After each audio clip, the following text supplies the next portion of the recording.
Well, thank you.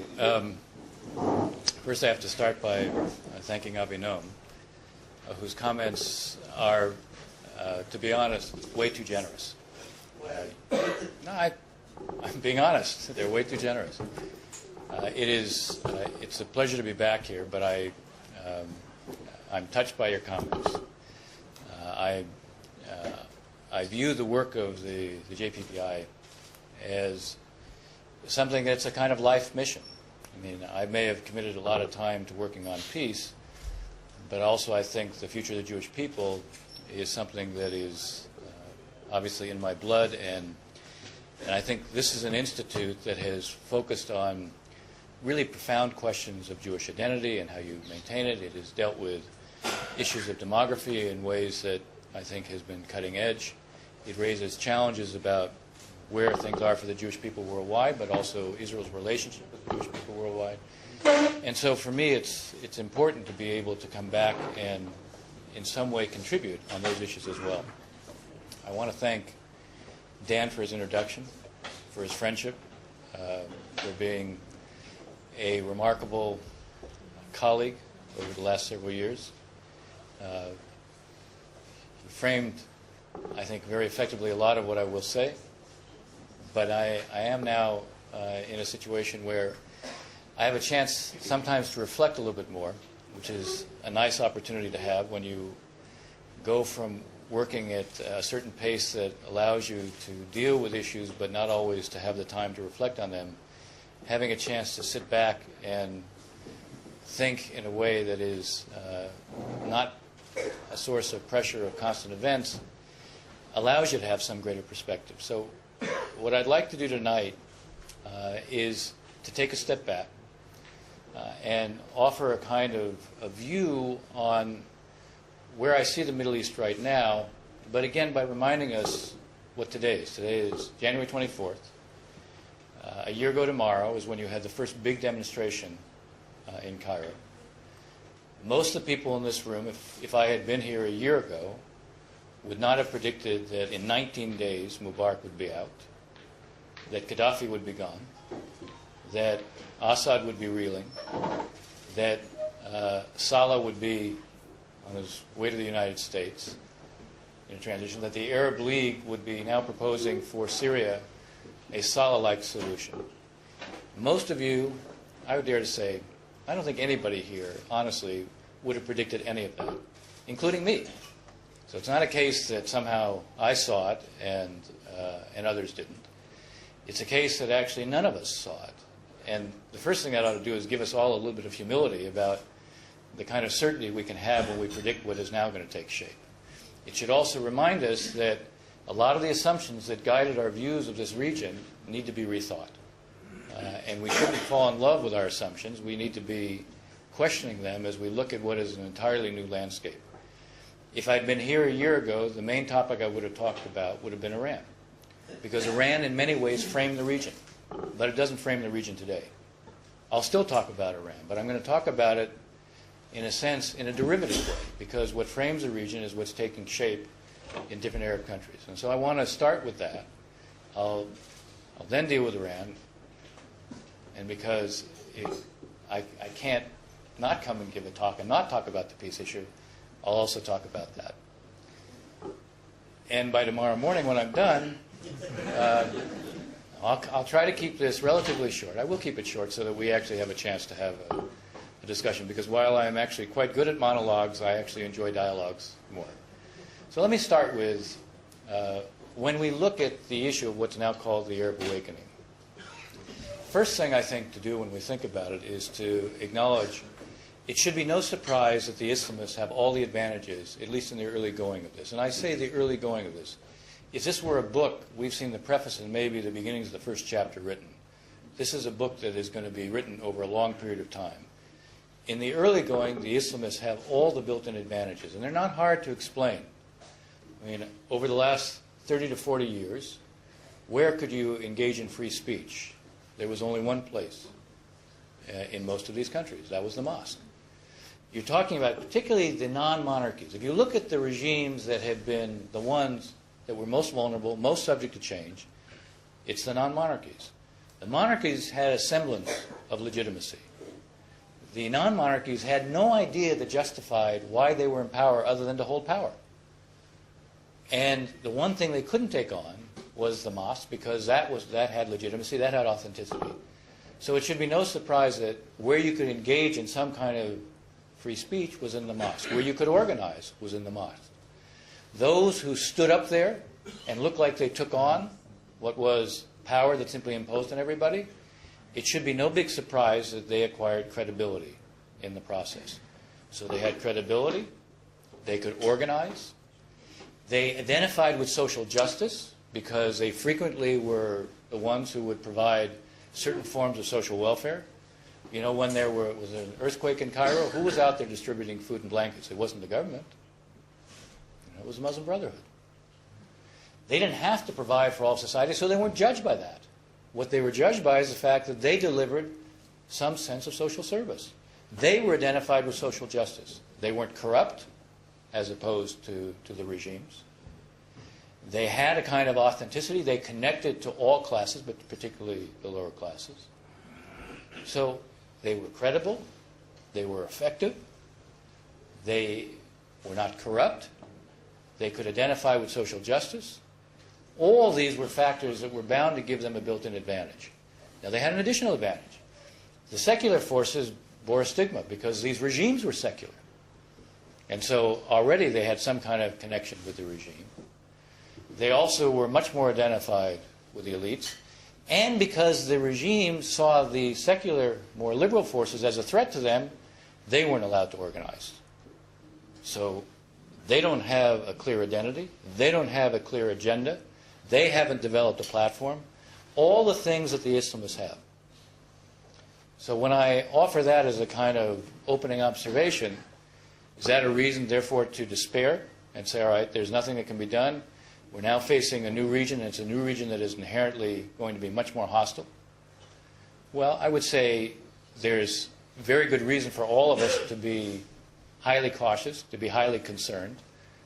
But I think we also have to look at this region again through a somewhat different lens. Now, I say that. I'm not saying that I believe that the Islamists don't believe in their philosophy. I think they have a very clear philosophy. I think it's been well-founded and developed over the years, although I also think today, when you take a closer look at them, you see more divisions among them than we've seen in the past. But I say this not because I don't have concerns about their worldview. I have deep concerns about their worldview. But I say it because this is not the same Middle East that it was a year ago. If the Muslim Brotherhood in Egypt, as an example, or Ennahda in Tunisia, comes in and they decide they're going to rule the way Ben Ali did or the way Mubarak did, then they're in trouble. This is not the same Middle East where you can come in and rule. You're going to have to govern. A year ago, the Middle East was characterized by people who saw themselves much more as being subjects, not as being citizens. Now you have an awakening. And it's an awakening where people see themselves as being citizens who can make demands. They're citizens who have rights. They're citizens who have expectations. They're citizens who have a voice. Why would they suddenly lose that voice? They're citizens who can demand accountability. But 3 years ago, I had a dinner with Abdul Rahman al-Rashid, who runs Al Arabiya. And I asked him a question. I said, what are you trying to do with Al Arabiya?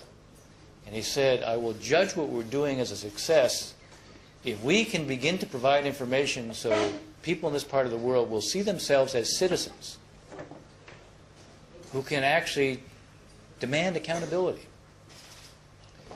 Now, that actually is an interesting focal point for us, accountability. You have, what in Egypt, in Tunisia, you're going to have Islamists who cannot escape responsibility now. They may not want to have been in this position where they have responsibility. They might have preferred to have others assume the responsibility, because when you have responsibility, you're going to be judged. When you have responsibility, you have to deliver. And if you're looking at what has driven the upheaval in the Arab world, it's the lack of opportunity, but it's a lack of opportunity and a lack of sense of possibility at a time when there was increased awareness. Because of social media, because of the internet, because of the ability to compare yourself to others. you are looking at those who now will be able to judge how they're doing compared to others. So the key, I think, at this point is to recognize these are emerging governments that are going to have to find ways to deliver, which means they're going to need help. They are going to have to be in a position, or at least we're going to want them to be in a position, where accountability becomes kind of the hallmark. One of the things that the United States has to do, but we can't do it alone. We have to create what I call a mantra, a set of themes that get repeated over and over and over again about political accountability and economic accountability. Some of the very points that Dan was talking about. When you touched on what are the principles that guide us? Well, they're principles of free speech and association and assembly. They're principles that relate to the respect for minority rights, women's rights. They're principles that relate to maintaining the space for competition, plurality. We have to, if we're the only ones who are articulating that, that may not get into the bloodstream in these countries. We have to work with others. You know, one of the things that's interesting, I've spoken to a number of Egyptians in particular. When I spoke to them, they said, what do you know about transitions? When did America have its transition? They said, now the Poles, they know something about transition. The Hungarians, they know something about transition. Chile knows something about transition. Indonesia knows something about transition. We have to work collectively with others to ensure that the standards of accountability, politically and economically, become held up, repeated, so that, again, within these countries, these become the standards by which these emerging governments are going to be judged. If they're going to be judged and there's going to be accountability, then they're going to have to deliver. If they can deny political space, then it becomes much more difficult. Some may say, well, they'll simply coerce others and intimidate others into sort of giving up their rights. I'm not so sure. I'm not so sure. This is not the same Middle East, as I said, of a year ago. For us, in addition to creating this kind of collective set of mantras and standards, there's something else that we have to do. You know, we can't dictate to others. There'll be a backlash if we do. But we can make it clear what are our red lines. And here again, Dan was referring to what are our red lines. When it comes to international obligations and peace, that's a red line. And by the way, it can't just be you don't abrogate the treaty. It's also how you behave. You know, if, for example, the Muslim Brotherhood says, well, you know, we're not going to abrogate the treaty, but we'll put it up for a referendum. Well, don't assume that, you know, that gives you a pass. You know, the idea that you're not going to abrogate the treaty, but you know what? If Hamas wants to, Hamas wants to use the Sinai to move out of Gaza, move through the Sinai into Israel, you know, that's not, we're still living in the treaty. No, that doesn't cut it. You have to assume certain responsibilities. So we need to be clear in terms of our red lines, even as we work with others to establish what I call the standards of accountability. This is not going to be simple. This is going to be a long process. No one should assume it's going to be a process that moves in a linear direction. It's going to be characterized by ups and downs. But it doesn't have to be an impossibility. And in any case, we have to recognize something. We didn't create this. This story wasn't written by us. This was homegrown. It was internal. Anybody who thinks that, you know, they're going to be able to manage it, you know, needs to think again. This is, again, where humility comes in. This is their story, and ultimately they're going to write it. But one of the things they're going to write at a time when they have an awakening and they have an awareness of who they are and when they see themselves as citizens is they have rights, they have demands, and they can demand accountability. And we have a real interest and a need in doing all we can to promote that accountability. All right, so that's a kind of touchstone for how I frame how we think about the region. Now, that is a frame, and as it relates to Iran. The Iranians portrayed early on this Arab awakening was going to be a great boon for them. All America's friends were going to disappear, and this was going to be a great opening for them. They tried to claim early on, you know, it was the Islamic Revolution that inspired what they're seeing. Well, other than the fact that, of course, they squashed the voice of their citizens at a time when people are discovering their voice here. One might think that that might have put them out of step. I would say it's not just that they're out of step. And it's not just that it won't be so easy to hermetically seal Iran. It's that what they've done in Syria as the Assad regime basically operates as a killing machine and kills its own citizens, has further discredited the Iranians. You know, today, if you look at the Iranian position, they are isolated internationally in a way they have not been isolated before. When you get a vote of 106 to 9 in the General Assembly of the UN, calling on the Iranians to protect, diplomats, and not a single Muslim-majority country votes with the Iranians, that tells you something about where the Iranians are internationally.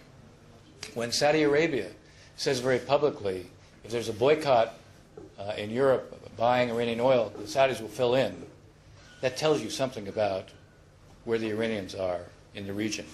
The GCC itself is much more openly critical of the Iranians in a way that you haven't necessarily seen in the past. With what's going on in Syria, the basic balance of power vis-a-vis Iran is shifting against them. And I haven't even mentioned what's going on economically with them. The EU adopted yesterday sanctions to penalize the central bank of Iran and to boycott Iranian oil. They're going to phase it in.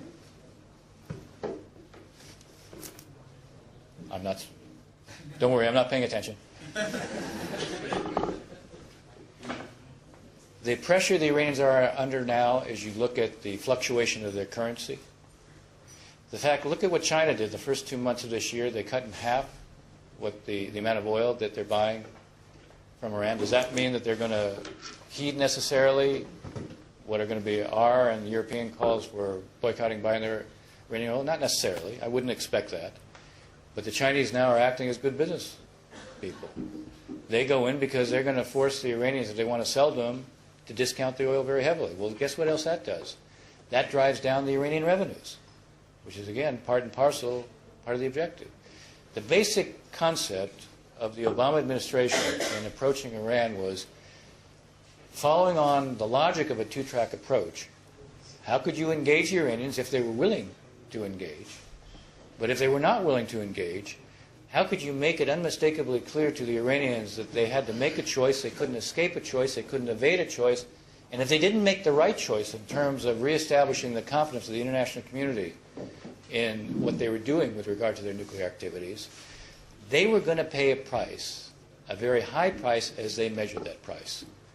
Well, if you look at the Iranian situation today, the context has been created. The context of isolation, the context when they look out from Tehran and they see the way the rest of the region looks, and now when they look economically at what their circumstances are. In many ways, if the logic of the dual track is going to work, we're going to be able to put it to the test now. Because now they're feeling the pressure. This pressure was built up over time. It was mobilized. It was never going to be done overnight. It had to be mobilized internationally. If it was done only by the United States, it couldn't succeed. The fact that, again, if I had stood here a year ago and I said to you, you know what, you're going to see that the European Union will be prepared to boycott buying Iranian oil. For the U.S. to do it, we don't do it anyway. We don't buy their oil. For the Europeans to do it, when 18% of the Iranian exports go to Europe, this is a big deal. It affects the Iranians in the area that matters most to them. So the context has been created now in terms of isolation and pressure and the price they're paying. And it's not for me. I know it's not. I turned mine off. It's a subtle reminder, but maybe not so subtle, but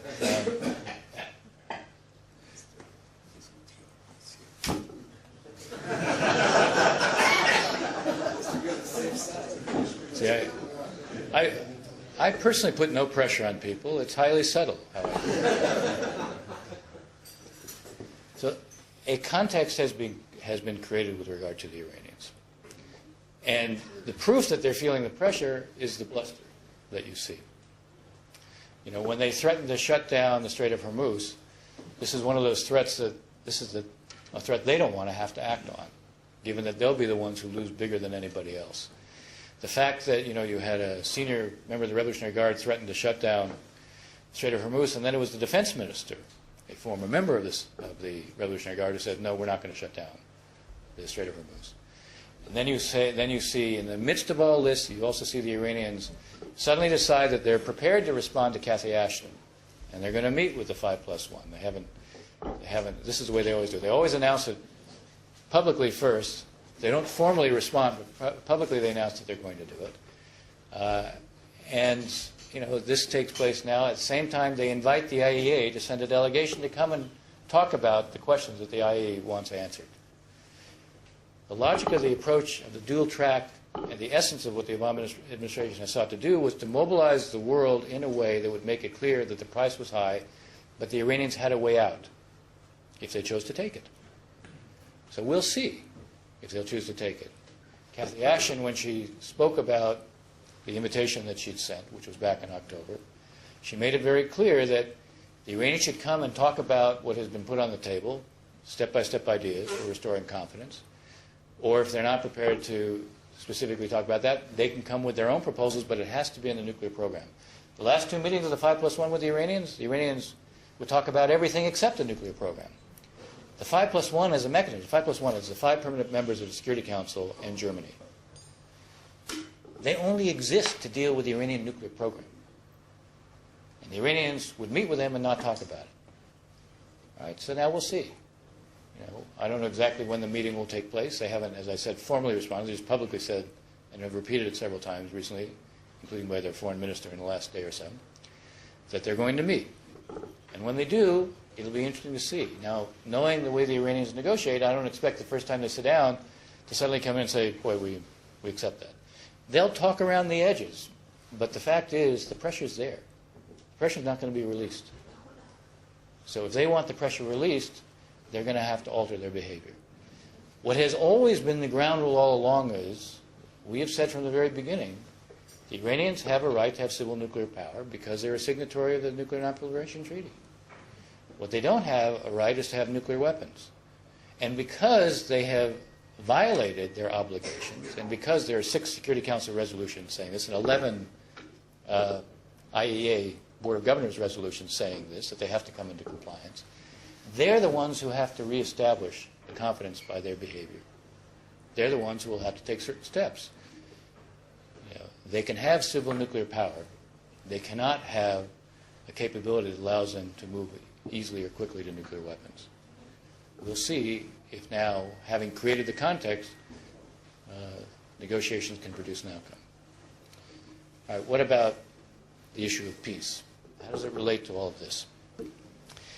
Well, the first observation I would make is,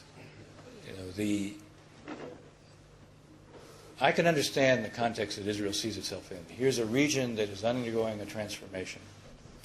It's a transformation that raises all sorts of uncertainties. And with Islamists coming to power, with Muslim Brotherhood coming to power, for many this will be a time to sort of hunker down, take no risks, and say, the biggest risk would be to act. And I would say, when I take a step back and I think strategically, and this is one of the things that this institute is about, is to think strategically.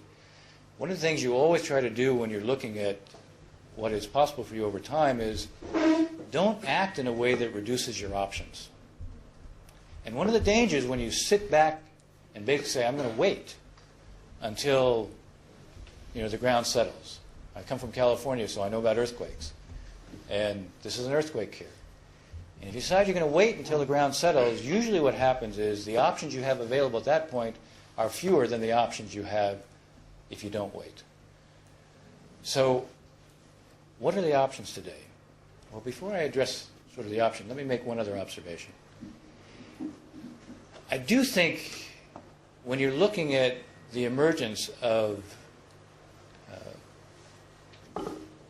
basically new leaderships throughout this region, the one thing that has driven this, it wasn't just the sense of the absence of opportunity, the absence of economic possibility. There was also a profoundly deep sense of indignity, of humiliation, of injustice, of regimes that were indifferent. And this sense of injustice is something that I believe is deeply ingrained. And the one thing Israel doesn't want to be identified in the eyes of those who will emerge And as I said, this is a story that's going to be written over time. The first elections, the second elections that take place in different countries, they're not going to tell a story. You're going to have to see it over time. But the one thing Israel doesn't want to be, in a sense, identified with is injustice. Because with the leaderships that will emerge over time, that is one thing that they will relate to. That's an Israeli interest from a strategic standpoint. Now, the truth is Israel also can't settle this conflict by itself. That's a fact. Now, where are we? Dan made a reference to the relentless, ongoing effort to try to resolve this conflict. And there are, as we've seen now, there's been a number of preparatory talks that have been held that have been direct.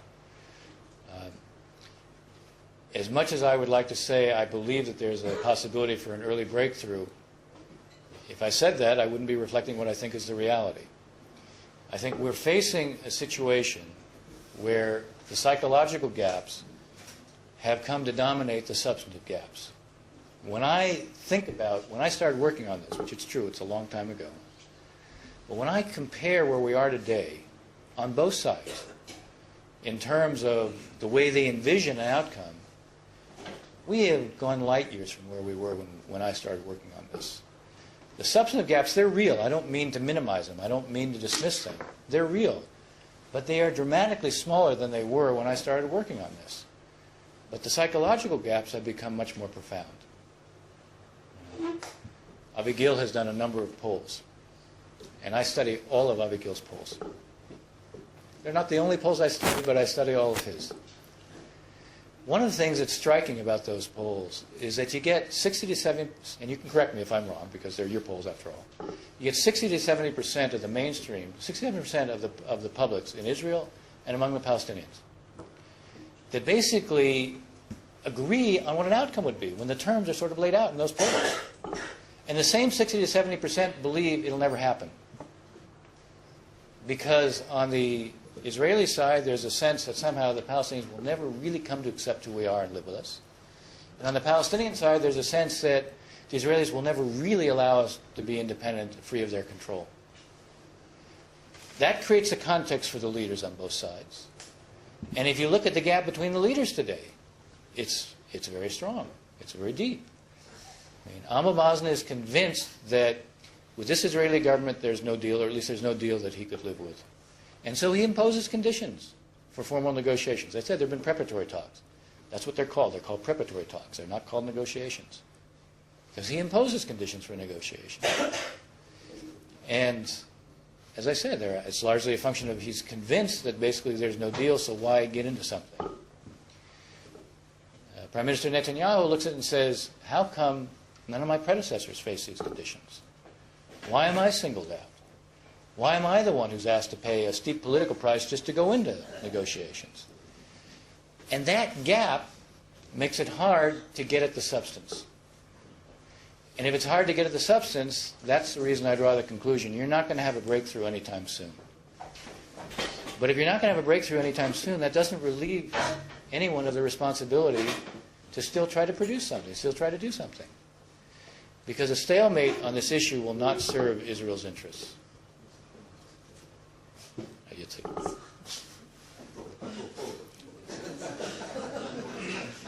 You see, the nice thing about Avinam, he leaves Yitzhak a place where he has no possibility of walking into the room and not being noticed.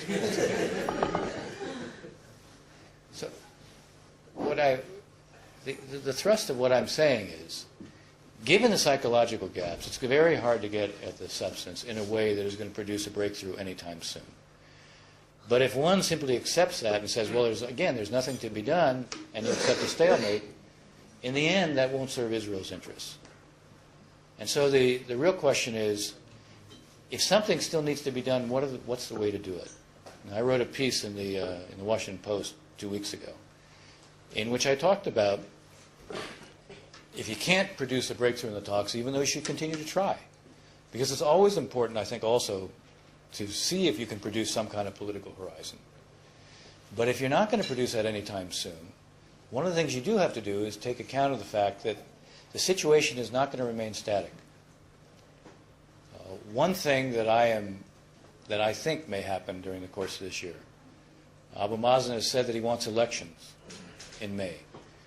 I would be surprised if it's possible to produce elections in May, because it's not going to be so easy to come to agreements with Hamas on the terms of the elections.